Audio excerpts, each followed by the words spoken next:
Hello students, आज हम start करेंगे क्लास 7 साइंस चैप्टर नंबर 5 जिसका नाम है एसिड बेसिस एंड साल्ट। यानी कि एसिड के बारे में पढ़ेंगे, बेस के बारे में पढ़ेंगे और साल्ट के बारे में पढ़ेंगे। तो इसमें जो सबसे पहला टॉपिक है वो है एसिड क्या होता है। देखिए, कोई भी सब्सटेंस होता है, जो भी हमारी एडिबल थिंग्स होंगे जिसको हम खाते हैं, उसका जो टेस्ट होता है वो सोर हो सकता है, बिटर हो सकता है या एनी अदर टेस्ट हो सकता है या फिर स्वीट टेस्ट भी हो सकता है। तो एसिड के बारे में हम बात कर रहे हैं, तो एसिड वो सब्सटेंस होते हैं जो खाने में सोर लगते हैं, यानी कि जो खाने में खट्टे होते हैं उनको हम एसिड बोलते हैं। तो जैसे अगर हम एसिड का एग्जांपल लेके चले तो HCl हो गया, H2SO4 हो गया, या जो खट्टे फ्रूट्स होते हैं तो उनमें जो सिट्रिक एसिड होता है वो भी एक नेचुरल एसिड का एक एग्जांपल है। उसके बाद है बेसिस। बेसिस क्या होते हैं? जो बेसिस का जो टेस्ट होगा वो बिटर टेस्ट होगा, ठीक है। जैसे कैल्शियम हाइड्रोक्साइड, उसका जो फॉर्मूला होता है वो होता है CaOH, calcium hydroxide. Ammonium hydroxide, तो ये जो हैं ये हमारे पास बेसिस की कैटेगरी में आते हैं। इनका जो टेस्ट होगा वो बीटर टेस्ट होगा।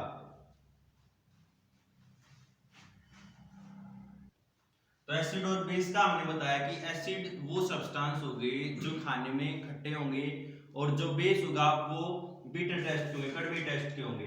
अब देखिए, हमें पता है कि एसिड और बेस का तो हमें पता लग गया। अब हम उनको पता कैसे लगाएंगे कि कौन सा सब्सटेंस एसिड है, कौन सा बेस है।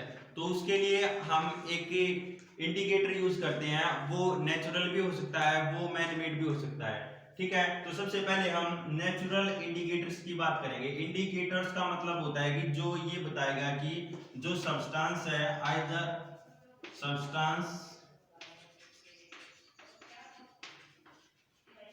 आइदर एसिड और बेस, यानी कि जो सब्सटेंस है वो या तो एसिड है या बेस है, उसके बारे में एक कंपोनेंट, एक सब्सटेंस बताएगा, उसको हम इंडिकेटर्स कहेंगे। अब जो सबसे पहले है वो है नेचुरल इंडिकेटर्स।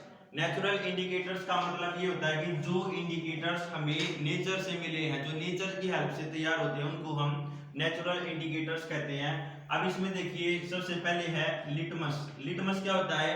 एक नेचुरल डाई होती है। ये किससे तैयार होती है? ये तैयार होती है लीचन से।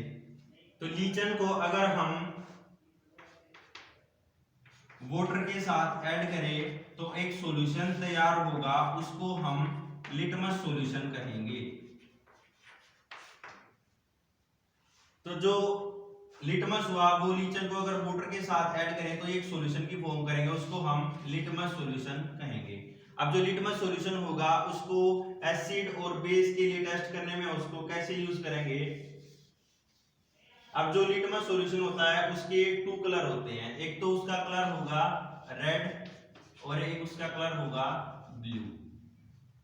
तो जो अगर हम कोई सब्सटेंस ले रहे हैं, अगर वो ब्लू लिटमस को रेड में कन्वर्ट कर देता है, इसका मतलब वो एसिड है। और अगर कोई सॉल्यूशन रेड लिटमस को ब्लू में कन्वर्ट कर देता है तो वो इसका मतलब बेस है।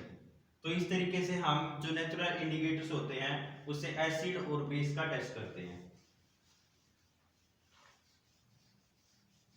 एक और नेचुरल इंडिकेटर्स है टर्मरिक। टर्मरिक को हिंदी में हल्दी बोलते हैं। इसका अगर हम एक सॉल्यूशन तैयार करें तो ये जो सॉल्यूशन होगा ये भी एक इंडिकेटर्स की तरह यूज हो सकता है। चाइना रोज हो गया, चाइना रोज जो होता है उसके अगर जो फ्लावर होता है, अगर हम उसका जूस निकालें तो वो जो जूस होगा वो भी एक नेचुरल इंडिकेटर्स की तरह यूज हो सकता है। नेक्स्ट कंसेप्ट है हमारे पास एसिड रेन। एसिड रेन क्या होती है?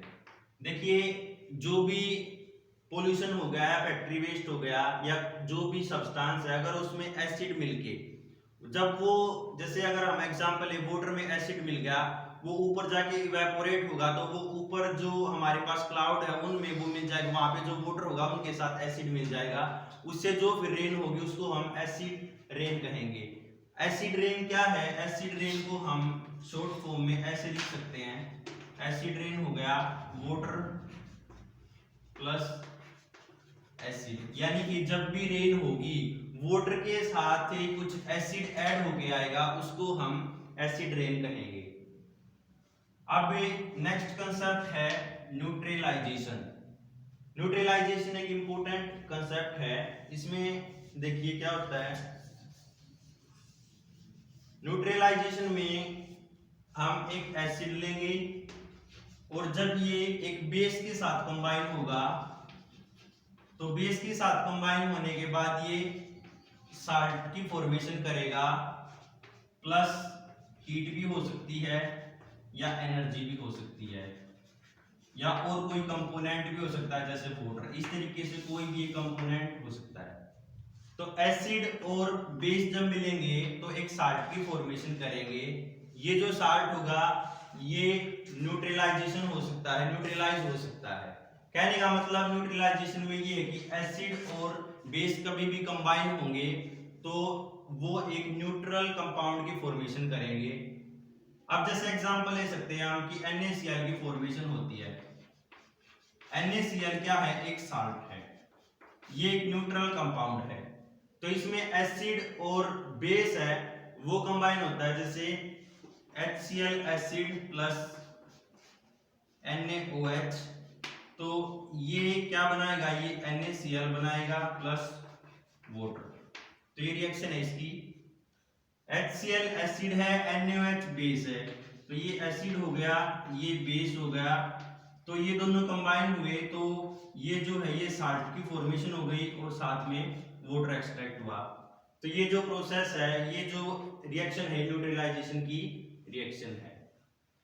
अब जो न्यूट्रलाइजेशन होता है उसकी कुछ डेली लाइफ में यूजेस होते हैं, तो जो सबसे पहला यूज है वो है इंडाइजेशन। देखिए इंडाइजेशन में इसको हम कैसे यूज करते हैं, हमारा जो स्टमक होता है उसके अंदर HCl एसिड होता है, HCl एसिड होता है, वो क्या करता है? वो डाइजेशन में यूज होता है।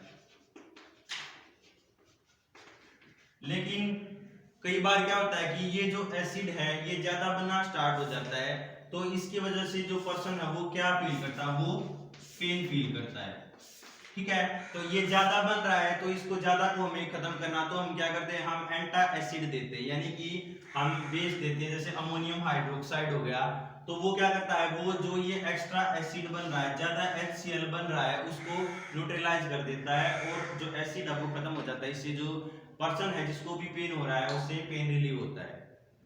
नेक्स्ट जो है एप्लीकेशन इसकी एंट बाइट में है। एंट बाइट में देखिए क्या होता है, जैसे ही कोई भी एंट है वो बाइट करती है तो वो हमारी बॉडी के अंदर फॉर्मिक एसिड डाल देती है। तो फॉर्मिक एसिड डालने से क्या होता है? जो भी पर्सन है उसको बर्निंग पेन फील होता है। बर्निंग पेन फील होगा, इसका मतलब क्यों फील हो रहा है? क्योंकि हमारी बॉडी के अंदर एसिड चला गया। अब अगर हमने उस पेन को कम करना तो हमें उस एसिड को न्यूट्रलाइज करना पड़ेगा। इसका मतलब अगर हम इस एसिड के साथ कोई बेस मिलाएंगे तो ये क्या करेगा? ये उसको न्यूट्रलाइज कर देगा और इससे जो पेन है वो खत्म हो जाएगा। तो जो बेस लेते हैं वो हम बेकिंग सोडा ले सकते हैं। बेकिंग सोडा को अगर हम वाटर के साथ मिला के सॉल्यूशन बनाए और उसको इसके ऊपर डालें तो जो न्यूट्रलाइजेशन है वो प्रोसेस कंप्लीट हो जाती है, इससे जो पेन है वो खत्म हो जाता है। इसके अलावा जो फैक्ट्री वेस्ट होता है या सॉइल ट्रीटमेंट होती है, सॉइल ट्रीटमेंट देखिए क्या है, उसमें जो भी हमारे पास सॉइल होगी, अगर सॉइल के अंदर एसिड के कंपोनेंट ज्यादा हो जाएंगे तो उसके अंदर भी हम बेस डाल देते हैं जिससे वो एसिड बेस न्यूट्रलाइज हो जाए, जो सॉइल है उसका एसिड खत्म हो जाए। ऐसे ही जो फैक्ट्री का वेस्ट होता है उसके अंदर भी बहुत सारा एसिड होता है, उस एसिडिक नेचर को खत्म करने के लिए हम उसके अंदर बेस डालते हैं ताकि उसका जो एसिड है वो न्यूट्रलाइज हो जाए। तो ये सब थी जो हमने इस चैप्टर में पढ़ा। इसको आप लोग एक बार टेक्स्ट बुक से अच्छे से रीड करें। So thanks for watching.